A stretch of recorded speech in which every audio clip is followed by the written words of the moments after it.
$500,000 of savings. Now, remember, the captive is going to pay taxes at C Corp rates on its investment income. It will not pay ordinary income on its investment income rate. But I do want to make sure that you understand that there is some tax that is paid by the captive on its investment income. Now, if we net everything out, we're about $500,000 to the plus side, but bear in mind, at some point, you will liquidate the captive, pay long-term capital gains tax, and you will see here, just on doing this for 1 year, you would benefit by a couple $100,000. There are other opportunities to save some more. As I mentioned, there is a way to maybe address some state tax issues or estate as well. But again, for the purpose of this presentation, we won't get into that much detail. Brian, now, I'd add one other nuance with regard to the long-term capital gains rates. We are showing on this chart the capital gains rates at 23.8%, which includes that surcharge on it.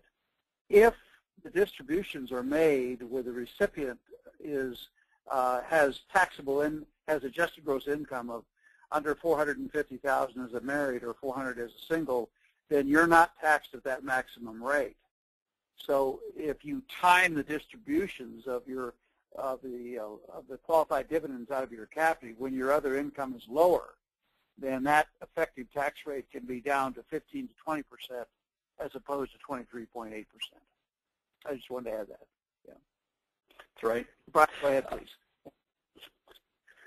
Now, every manager does things slightly different in terms of if there is interest in this, but generally, the first step in the whole process of anybody forming a captive is a feasibility study. At our firm, we don't charge for a pre-feasibility study, which is the first step where we're looking at the policies, the loss runs. We have a questionnaire they would complete, organizational chart. There's information we would get there. We'd have a call with the client, see what risks keep them up at night, come back to them with a listing of coverages, what could they fund in the captive, and what risk will go into the captive, and they would understand the potential economic savings of the transaction at that point, and then they would actually engage for the formation.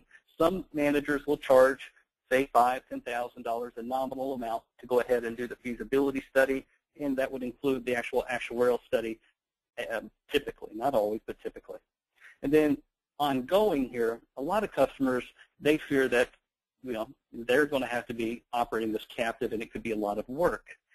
Well, the captive manager, our role at Atlas, we are to make sure that the manager, that the business, that they have nothing to do except participate in an annual board meeting once a year, and they get a call from one of our account managers every couple months.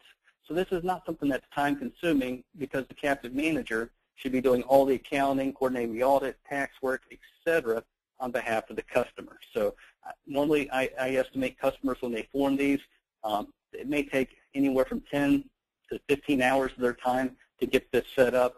And then ongoing, I think it's probably going to be less than 6 to 8 hours a year to operate the captive. And a lot of folks at the board meeting, I do want to point out, it's always good to go to the board meeting physically if you can. But if you can't, you can do these telephonically. But please make sure that you don't do the board meeting wherever your risk resides. Make sure when you're on vacation or something, do the call or participate in the board meeting at that time so we avoid any nexus issues. Any questions so far? Let's see what we have for questions. Scott, why don't you throw out the last polling question here? Sure. I think we might have gotten to it. The only other one is, have you aided in the captive formation of your clients, which is similar